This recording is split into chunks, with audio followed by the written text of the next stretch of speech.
What's up, Marvel Maniacs?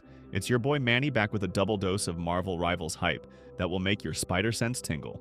While everyone's busy practicing their Spider-Man combos, NetEase just dropped some massive hints about the future character roster. And a fan just created a Mysterio concept that has the community absolutely losing it. This isn't just any fan concept, folks. Redditor Ghostenglass designed a complete kit that imagines the Master of Illusion as a strategist. Yes, a support character. Talk about plot twists. This fan-designed Mysterio would rock a normal attack called Light Show. Basically, photonic explosions that would make 4th of July jealous. But the real magic is his passive ability, Timely Demise. When Mysterio is about to kick the bucket, a robotic clone appears to fight and then explodes. His healing ability, Roaring Fanfare, would shoot healing fireworks. And get this, Round of Applause would not only heal teammates, but trick enemies into thinking they have full health. That's some galaxy brain deception right there.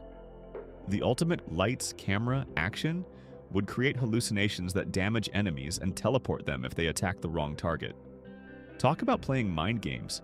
The community is going wild for this concept, but there's something you need to know about NetEase's actual plans that might make Mysterio more likely than you think.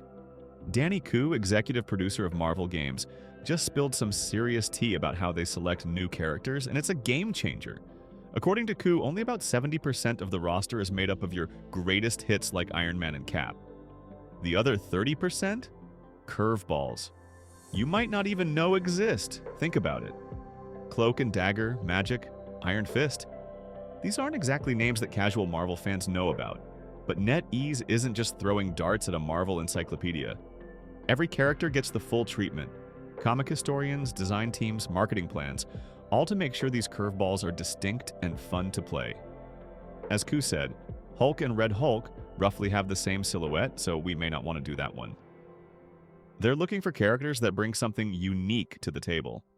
And if you're worried about running out of Marvel characters anytime soon, I've got news that will make your day.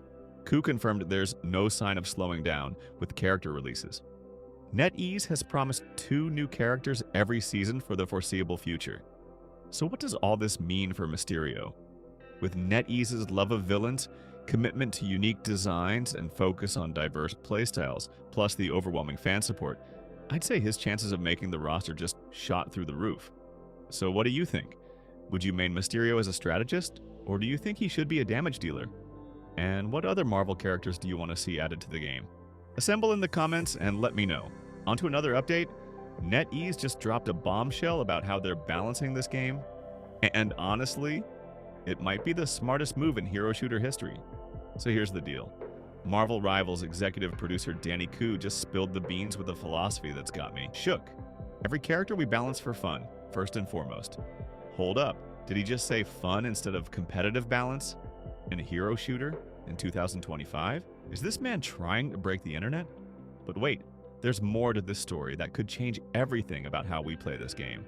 See, while Overwatch 2 and most competitive games are busy trying to appease their pro players and esports scenes, Marvel Rivals is over here saying, nah, we're good.